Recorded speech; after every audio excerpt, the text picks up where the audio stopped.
Alors, aujourd'hui, dans Parole au métier de cet après-midi, nous allons travailler sur un thème, nous allons parler sur un thème très important qui est la confiance. La confiance en Dieu, la confiance en notre Seigneur. Alors, parlons un peu de la confiance. C'est que c'est que la confiance. Nous sommes nombreux à dire, à répéter chaque réel, chaque dimanche à l'église, je crois au Jésus-Christ, j'ai confiance en mon Dieu. Moi, j'ai confiance au Seigneur. Quelque chose peut m'arriver. Moi, je ne crois qu'au Seigneur. Ce sont des belles choses. Ce sont des vrais mots. Et ce sont même des paroles que nous devons activer, que nous devons prononcer à tout moment. Mais au-delà de les prononcer, ce que je peux vous dire aujourd'hui, c'est quoi? Nous devons réellement comprendre d'abord ce que c'est que la confiance en elle-même. Alors, si nous voulons aller en termes simples, c'est que la confiance, c'est d'abord l'espérance. L'espérance, c'est-à-dire l'assurance d'une personne qui se confie d'abord en quelqu'un ou encore en quelque chose. On peut aller encore plus loin, qui se confie en elle-même. D'où nous parlons de la confiance en soi. Donc la confiance, c'est un mot qui est puissant. C'est un mot qui crée vraiment de l'espérance, qui crée vraiment de l'assurance. Beaucoup d'entre nous, nous croyons forcément quelque chose. Nous avons confiance en quelque chose. Un peu comme un enfant, pour survivre, il connaît pas encore beaucoup de choses, mais sa confiance, c'est auprès de sa maman, c'est auprès de ses parents, tout simplement. Donc, tous, nous avons confiance en quelque chose. Alors, aujourd'hui, nous voulons, par ce culte, par ce grand moment, je veux vous ramener, je veux essayer d'attirer votre confiance en notre Seigneur Jésus-Christ, à notre Roi des Rois. Alors, pour ce programme, nous allons ouvrir ensemble avec moi. Si vous avez votre Bible, je vous invite à l'ouvrir dans le livre de Proverbes, Proverbes chapitre 3. Nous allons écouter qu'est-ce que la Bible dit concernant la confiance. Quelles sont les orientations de notre Seigneur concernant la confiance? Alors, nous sommes dans Proverbes chapitre 3, dans le verset 5. Je vous prie d'ouvrir votre Bible avec moi. Et je sais aussi que pendant que je suis en train de citer ce verset, certainement, les médias vont faire défiler ce verset qui est devant vous. Alors, essayons un peu de jeter un coup d'œil. Qu'est-ce que la Bible dit ici? La Bible dit ceci. Donc, Proverbes chapitre 3, le verset 5, la Bible dit, confie-toi en l'Éternel. Confie-toi en l'Éternel de tout ton cœur. Et ne t'appuie pas sur ta sagesse. Voilà, nous sommes face à un verset où nous avons deux phrases clés. La première phrase, c'est que le Seigneur nous conseille. Le Seigneur nous oriente vers la confiance en le Seigneur, mais pas seulement, mais de tout notre cœur. Si le Seigneur parle de tout notre cœur, ça veut dire que le Seigneur est conscient qu'il y a de ceux-là qui se confient en Dieu, mais à défaut seulement. Vous allez voir, quelqu'un lorsqu'il a un problème, il commence d'abord par se confier à son père. Il commence d'abord par se confier à ses amis. Il commence d'abord par expliquer ses problèmes à ceux qui sont tout autour de lui. Maintenant, jusqu'à lorsqu'il n'y a pas la solution, il tombe malade. Avant d'abord d'activer sa foi au Seigneur, il commence d'abord par voir des charlatans. Il commence d'abord par aller raconter des problèmes à ses tierces. Maintenant, si là-bas, il n'y a pas la solution, c'est là où la personne revient souvent à l'église. Commence maintenant à expliquer le problème à l'église, là où on peut dire, entre guillemets, il n'a plus rien à faire.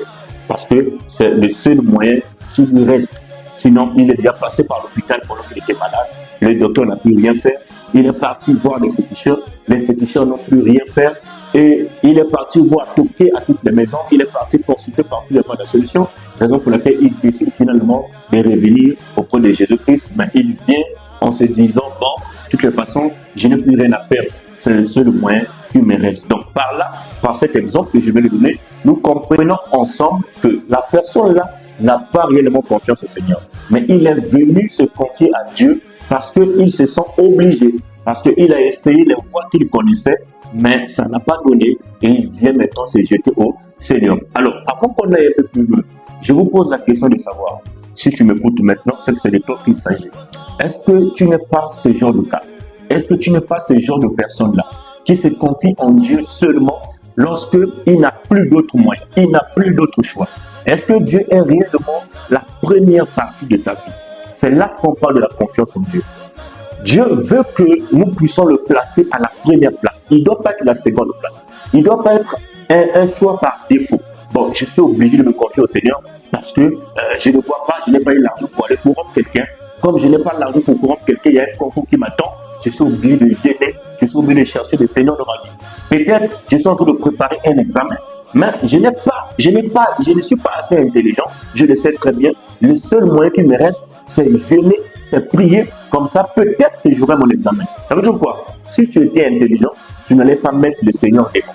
Si tu avais les connaissances, si tu avais des moyens, tu allais plutôt mettre la corruption devant, plutôt que le Seigneur.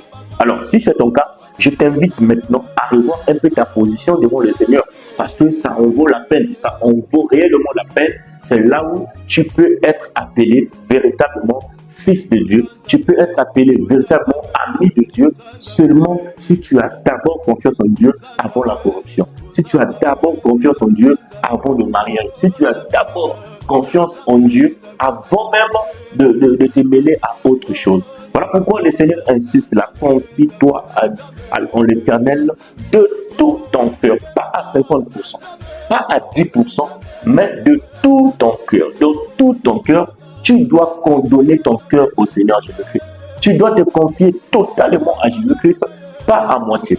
Je sais que peut-être tu as 20 ans, pour le moment tu n'as pas le temps de te confier au Seigneur parce que tu te dis que non, je suis belle, je me marie, je suis encore intelligent, je vais travailler forcément, raison pour laquelle tu mets le Seigneur en second des anges. Mais je t'invite maintenant, si tu m'écoutes, ça veut dire que c'est de toi qu'il s'agit, c'est de toi que nous parlons et le Seigneur veut que cette parole-là puisse arriver jusqu'à là où tu es.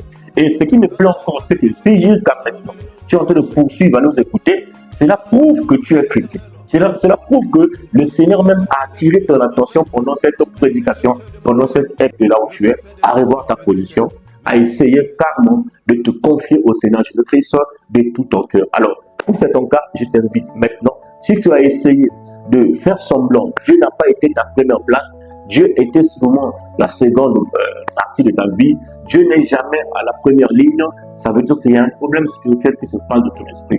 Alors je te pose la question, si Dieu n'est pas la première place de ton cœur, ta confiance, tu la donnes à qui? Est-ce que ta confiance est au Seigneur? Est-ce que ta confiance est à ton ami? Est-ce que ta confiance est à tes collègues? Si c'est ton cas, alors je t'invite aujourd'hui à faire rétropédale, à reculer, renvoie ta confiance au Seigneur. C'est ainsi que tu auras du succès. C'est ainsi que tu vivras l'amour de notre Seigneur Jésus-Christ. Aujourd'hui, que Dieu te bénisse si tu m'écoutes maintenant. Que Dieu te bénisse encore si tu me suis maintenant. Voilà pourquoi je vais t'inviter à un moment de prière.